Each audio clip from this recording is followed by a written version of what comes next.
दोस्तों, मैं एक बार चाय की चर्चा पर फिर हाजिर हूं और बात कर लेते हैं कि क्या हम टैक्सेशन से रिलेटेड बात करेंगे। लेकिन उससे पहले एक आध लोगों की कुछ शिकायत है, उस पर बात कर लेता हूं। सबसे पहली शिकायत जो है यह है कृष्णा जी की है। जब दूध ही पीना है तो पहले दूध पी लो, उसके बाद में टाइम मिले तो वीडियो बना लेना, मैं तो चला। ठीक है कृष्णा जी, एक बात आपको बताएं कि शायद आपने मेरे वीडियोस को ध्यान से देखा नहीं है, ठीक है ना। हालांकि ये कोई पर्सनल सेशन नहीं है जहां पे हजारों लोग अगर देख रहे हैं तो उसके बाद में एक आदमी को लेना उचित नहीं होता। लेकिन मेरा काम है सबको लेकर के चलना, ठीक है ना। और सबको लेकर के चलना मीन्स क्या है कि ये जो इन्वेस्टमेंट की जर्नी है, जो मेरी की यात्रा है, ये ऐसे ही फुलफिल नहीं होगी। सबसे पहली चीज क्या है कि आपको हमने बताया हुआ, यार मैं कामकाजी आदमी हूं। मैं ये खाली मेरा एक पैशन है, पैशन की वजह से मैं आप लोगों को सिर्फ और सिर्फ जो मैंने सीखा है, जो मैंने गेन किया, वो आपको बताना चाहता हूं। पहली चीज। दूसरी बात उसमें क्या है कि टाइम का मैनेजमेंट एक बहुत ही जरूरी चीज होती है। हम लोगों ने शायद, मैंने और आपने भी समय का सदुपयोग नहीं किया है, कि जिसकी वजह से हम मिडिल क्लास ही रह करके रह गए हैं, ठीक है ना। कहीं ना कहीं ऐसा है कि जब हमारा आने वाला समय बीत जाएगा, जब हमारे हाथ पैर थकना शुरू हो जाएंगे, अभी आज क्या है, हम एनर्जी से भरे हुए हैं। अभी हमने क्या है, बहुत सारा, हम दिन भर में न जाने क्या क्या काम करते हैं, ठीक है।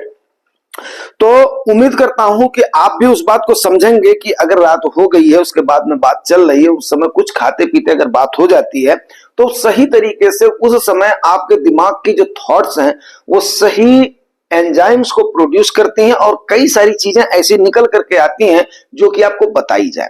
अब वही मैं अगर बोलते ना फैब्रिकेटेड या तैयार किया हुआ या ऐसे करके आपको कंटेंट दूंगा, तो मेरे ख्याल से उसमें ना तो आपको आनंद आएगा और ना ही वो गूढ़ बातें आपके पास निकल पाएंगी जो हमने सीखी है, ठीक है।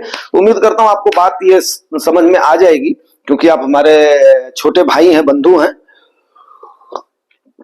और रही बात कि जितना ही अगर फ्रीली टॉक करी जाए ना, जितना सही तरीके से टॉक करी जाए, अब ये करीब 20 सालों का जो एक्सपीरियंस है, जो हमने धक्के खाए हैं, जो हमने ये करे हैं, वो सारी चीजें अगर ला करके उसके बाद में करना है तो 10 मिनट 15 मिनट के वीडियो में तो एक तो सेशन ही निकल जाएगा। न जाने कितनी मेमोरीज है, ठीक है ना, न जाने कितने अनुभव है।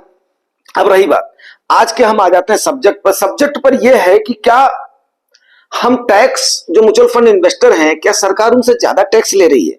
क्या टैक्सेशन की वजह से वो सही तरीके से लाभ नहीं कमा पा रहे हैं? अब दो चीजें हो गई। या तो आपने देखिए, कोई भी बिजनेस स्टार्ट करने के लिए आपने क्या किया, लोन लिया। लोन लेने के बाद में उस पर आपने ब्याज दिया। ब्याज दिया तो आपको क्या मिली, पूंजी मिली। दूसरी चीज आपने अर्निंग किया। शाम को वाले वीडियो मैंने बाहुबल की बात बताई थी। अर्निंग करी, अर्निंग के बाद में आपने गवर्नमेंट को टैक्स दिया, फिर आपने उससे अपना काम करा। अब दोनों का एनालिसिस कर लेते हैं कि भाई आखिर में कैसे, कौन ज्यादा हो रहा है। देखिए, हम टैक्स दो लोगों को पे कर रहे हैं, टैक्स या अर्निंग जो भी बोलो। अब सपोज करो हम अगर मार्केट में इन्वेस्ट कर रहे हैं तो एक तो हम सबसे पहली चीज क्या दे रहे हैं, ब्रोकरेज फीस दे रहे हैं। चाहे वो डायरेक्ट शेयर मार्केट में दे रहे हो, चाहे म्यूचुअल फंड में जा रहे हो, तो आप क्या दे रहे हो, उसको टीआर दे रहे हो, ठीक ना, टोटल एक्सपेंस रेशियो दे रहे हो अपने फंड को मैनेज करने के लिए, अपने पैसे को मैनेज करने के लिए। या आप किसी प्लेटफॉर्म को यूज कर रहे हो, वो बेशक बोले कि हमारे यहाँ पर फ्री है, ये हो है, लेकिन ब्रोकरेज फीस आप वहां पर दे रहे हो, इसमें कोई भी दो राय नहीं है। अब आप बोलोगे तो इसमें कौन सी नई बात है? यस, इसमें नई बात है, वो मैं आपको बता रहा हूं। अभी मैंने कल परसों किसी का एक फाइनेंस मिनिस्टर जी के साथ इंटरव्यू देखा। अब वो ओल्ड इंटरव्यू था या अभी का इंटरव्यू था वो मैं नहीं बता पाऊंगा, क्योंकि इलेक्शन का हुआ है। फिर मैंने एक ग्लैंस में बोला ये बात अपने व्यूअर्स को क्यों ना बताई जाए। वो अगले ब्रोकर ने, ठीक है, स्लिपरी पार्टनर किसको दे दिया, गवर्नमेंट को नाम दे दिया। बोला हम ब्रोकरेज से जितना नहीं कमाते हैं उससे ज्यादा स्टाम्प ड्यूटी लगा करके, एलटीसीजी लगा करके, एसटीसीजी लगा करके या और भी टैक्सेशन लगा करके आप कमाते हो। तो गवर्नमेंट क्या है, एक ब्रोकर की स्लिपरी पार्टनर है। अब स्लिपरी पार्टनर है क्यों? क्योंकि वो जो हमारे जैसा इन्वेस्टर पैसा इन्वेस्ट कर रहा है, चाहे वो ब्रोकर इन्वेस्ट करवा रहा है, चाहे वो खुद इन्वेस्ट कर रहे हैं, चाहे वो प्लेटफॉर्म दे रहा है, लेकिन गवर्नमेंट उस पर उससे ज्यादा टैक्स ले रही है अकॉर्डिंग टू दैट ब्रोकर।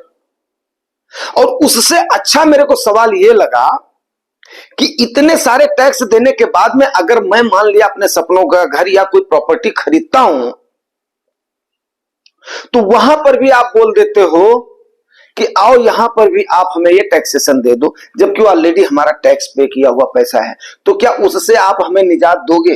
क्या हमारे जो इन्वेस्टर ने उस पर आपको नाना प्रकार के टैक्स दे दिए हैं, क्या आप उसको निजात दोगे?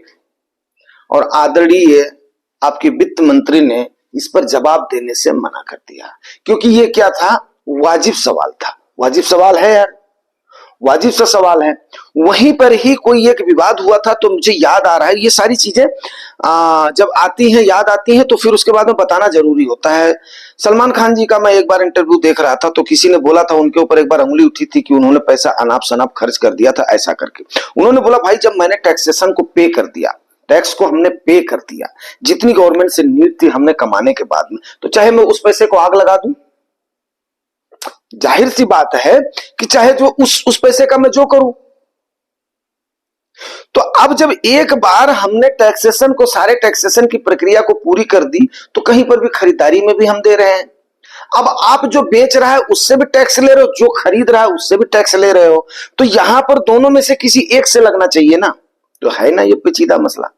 अब पेचीदा मसला है, तो इस प्रकार से जो टैक्सेशन की प्रक्रिया है, अगर आप इसको नहीं समझेंगे या उसका लाभ आप नहीं लेंगे, तो कहीं ना कहीं क्या होगा, आप ज्यादा टैक्स दे रहे हैं। और टैक्स, कर का भार आज से नहीं सदियों से ये चीज माना जाता है कि कर का भार जनता के ऊपर काफी भारी पड़ता है। कैसे भारी पड़ता है मैं आपको बताता हूं। सबसे ज्यादा मान लिया 3 कैटेगरी के लोग हो गए, मैं खाली 3 कैटेगरी में मान ले रहा हूं।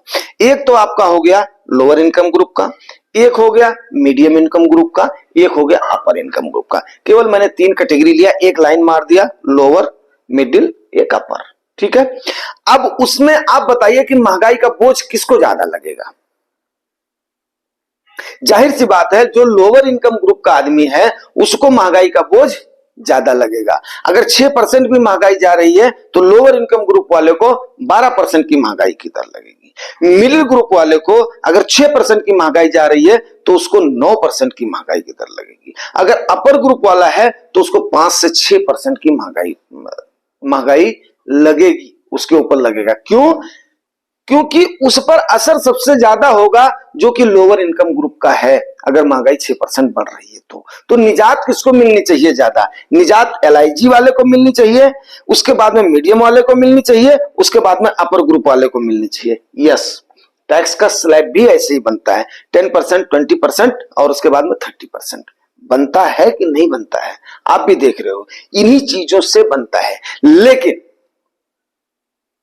आपके पास क्या कोई फाइनेंशियल एक्सपर्ट है जिससे आप राय ले रहे हैं कि मेरे को टैक्स के छूट का क्या क्या प्रावधान है, मैं इस चीज को करने जा रहा हूं, तो इस पर गवर्नमेंट ने हमें, मैं टैक्स चोरी की बात नहीं कर रहा हूं, लेकिन गवर्नमेंट ने हमें इस पर क्या क्या दिया हुआ। जैसे हम आज के टाइम पर कोई ना कोई प्रॉपर्टी लेते हैं, तो एक आदरणीय प्रधानमंत्री जी की बड़ी अच्छी स्कीम थी कि उन्होंने बोला था यस भाई सबका सपनों का घर होना चाहिए, और उन्होंने जो प्रधानमंत्री की घर की छूट के लिए उन्होंने टैक्स में रिबेट दे रखा था। बोले थे कि इतना उसके मद में सब्सिडी मिलेगी, क्या हम उस सब्सिडी का लाभ ले पाते हैं? अगर कितने लोगों ने घर खरीदा है, प्रधानमंत्री की सब्सिडी का छूट का लाभ लिया है, उसमें प्रधानमंत्री साहब ने क्लियर कट बोला था कि यस भाई अगर आप लोन लेकर के घर ले रहे हो तो इतना आपके ब्याज से माइनस हो जाएगा, और वो एक्चुअली होता भी है, उसको प्रधानमंत्री की सब्सिडी बोलते हैं। आप लोगों ने लिया है क्या, ये जरूर बताइएगा। अब आपने इन्वेस्ट किया तब आपने STT दे दिया, निकाला तब आपने STT दे दिया, फिर उसके बाद में चाहे आपने अगर मान लिया 1 साल के अंदर में निकाला तो आपने शॉर्ट टर्म कैपिटल गेन लिया, या आपने 1 साल के बाद में निकाला लॉन्ग टर्म कैपिटल गेन दिया, फिर आपने प्रॉपर्टी लिया उस पर आपने स्टैंप ड्यूटी दिया, फिर उसके बाद में जो प्रधानमंत्री जी की बदौलत आपको जो उन्होंने उनकी तरफ से स्कीम है, अगर उसका लाभ आपने नहीं लिया है तो किसकी गलती है, जुगानी टॉक्स की गलती है कि आपकी गलती है, इसको सोच करके जरूर बताइएगा। तो इस प्रकार का जो भी आपका छेद है, सबसे पहले आप क्या करेंगे, उस छेद की भरपाई करने के लिए आप हमेशा तत्पर रहेंगे, ठीक है ना। आप हमेशा तत्पर रहेंगे, वहां पर आप हक से मांगिए कि यस, प्रधानमंत्री आवास योजना के लिए जो ये घर का छूट मिल रहा है, होम लोन में ब्याज का छूट मिल रहा है, बैंक मैनेजर से बोलिए। सबसे पहला सवाल करिए आप कि मैं कब दूंगा, क्योंकि हर आदमी ये सोचता है कि मैं अपना घर करूं, मैं अपने घर का जो है इंतजाम करूं, मैं उसकी किस्तें भरूं, तो उस पर आप क्यों नहीं छूट ले रहे हैं। तो कहीं ना कहीं तो आप दे रहे हैं, और उसके बाद में दे रहे हैं तो उसके बाद में आप क्या कर रहे हैं, फिर गरीबी के बोझ के तले आप कर रहे हैं ना, कंपाउंडिंग का ब्याज तो आपसे ले रहे हैं ना। एक तरफ तो आप अपनी कंपाउंडिंग को तोड़ रहे हो, दूसरी तरफ उसको उसको कंपाउंडिंग का ब्याज दे रहे हो। तो कहीं ना कहीं आप क्यों नहीं बात कर रहे हो उसी समय कि भाई ये हो रहा है। उसके बाद में आप क्यों नहीं ये जानना चाह रहे हो कि अगर मान लिया आपका ब्रांच मैनेजर उसमें टपकाने की कोशिश करता है तो इसकी शिकायत की ये कहां पर है, वो आपने कभी पूछा। तो आप ऐसे काम के सवाल अगर नहीं पूछोगे तो आपके जुबानी टॉक्स का मंच किस लिए है। आप पूछोगे, डेफिनेटली आपको बताया जाएगा। क्यों नहीं बताया जाएगा। जब हमने ये जनसेवा का काम शुरू किया है, देखो टैक्स चोरी करना कोई भी आपको जो बंदा है वो नहीं बताएगा, लेकिन जो सरकार ने स्कीमें दिया हुआ है, जो सरकार ने आपको लाभ दिया हुआ है, उसको आप क्यों नहीं लाभ लेते हो। क्या आप बहुत बड़े धर्मात्मा हो, क्या आप बहुत बड़े दानी हो, क्या आप राजा हरिश्चंद्र हो, क्या आपने सब कुछ कर दिया, दांव पर लगा दिया। क्या आपने रोहित नाम था ना, रोहित को, उसके लिए आपने तारा को भी दांव पर लगा दिया और बोला तारा मैं मजबूर हूं। ऐसा नहीं चलता है भाई, ये 21वीं सदी है। 21वीं सदी में हर चीज का लेखा जोखा है, हर चीज आपके एक क्लिक पर अवेलेबल है। तो ये मेरे बताने का मतलब है कि चाहे आप उसको चाय पी करके बताओ, चाहे आप दूध पी करके बताओ, चाहे आप समय निकाल करके बताओ, अगर आदमी आपको फेयर वैल्यू दे रहा है, अगर आदमी आपको सही जानकारी दे रहा है, तो कृष्णा जी उसका कदर करो, उसकी फीलिंग्स की कदर करो, ठीक है ना। बाकी आपकी मर्जी है, आप स्वतंत्र हैं, ठीक है ना। कॉन्स्टिट्यूशनल आपको स्वतंत्रता का राइट देता है, और कोई भी ऐसी बात आपने नहीं कही है और जाहिर सी बात है, कभी कभी हमारे, जब मैं अपने धुन में अपना काम करता रहता हूं तो फिर उसके बाद में मैं उधर ही मंगवा लेता हूं, अपना खाना मंगवा लेता हूं, या उधर ही अपना चाय पानी मंगवा लेता हूं, ठीक है ना। अरे और तो और ये सब चीजें छोड़ दो, अगर हम खेतों में काम कर रहे हैं ना, तो हमें कोशिश करते हैं कि हमारा पानी और चाय यहां पर ही आ जाए।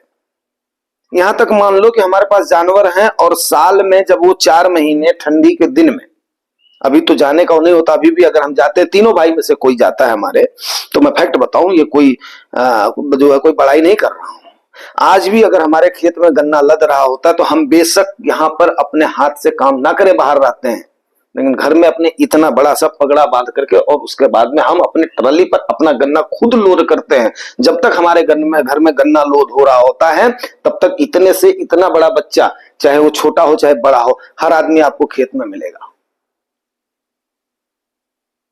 जानवर हमारे घर में आज के टाइम पर एक ही गाय है, मैंने बताया था। जब हमारे पास 4-4, 5-5 होती थी, 4 महीने रहने के बाद में उनकी खाद, जो वहां पर उनको कोई कोई अपना घेर बोलता है, यहाँ पर हरियाणा और नारदन, उसमें हम लोग उसको अपना घारी बोलते हैं, तो कम से कम समझ लो कि 2-2.5 फीट की ऊंची खाद बन जाती, क्योंकि हम उस पर सर्दी भर पुआल या गन्ने का जो है ये सब डालते रहते हैं, और वहां पर हमारे जानवर आराम से बैठते हैं।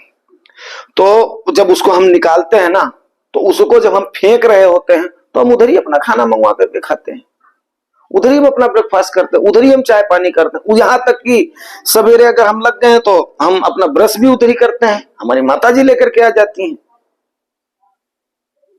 तो छोटे छोटे अगर बच्चे होते हैं वो लेकर के आ जाते हैं खेत में। तो इस टाइप से जब तक आप रमोगे नहीं, अपने आप को अपने काम में नहीं रमोगे, अपने उसमें नहीं रमोगे, अब आप सोचोगे नहीं मैं तो ऑथेंटिकेट जाकर के चौके में बैठ करके खाऊंगा, मैं तो ऑथेंटिकेट जाकर के करूंगा, तो आई थिंक कि वो कहीं ना कहीं हम समय के साथ अपने जो है ना नाइंसाफी कर रहे हैं। तो उम्मीद करता हूं ये सारी बातें आपको समझ में आ रही होंगी, और टैक्सेशन को कैसे आपने उसको सही तरीके से टैक्स भी पे करना, और टैक्सेशन को कैसे आपने बचाना, वो सारी चीजें आपने ध्यान रखनी है। और ये सारी चीजें समझ में आती हैं तो रिवार्ड करना आपका भी फर्ज बनता है। 0.1 1 सेकंड लगता है जो हमारे न्यू व्यूअर्स हैं। बाकी आपको क्या बताऊं, लाइक शेयर तो आपका भी फर्ज बनता है। Thank you.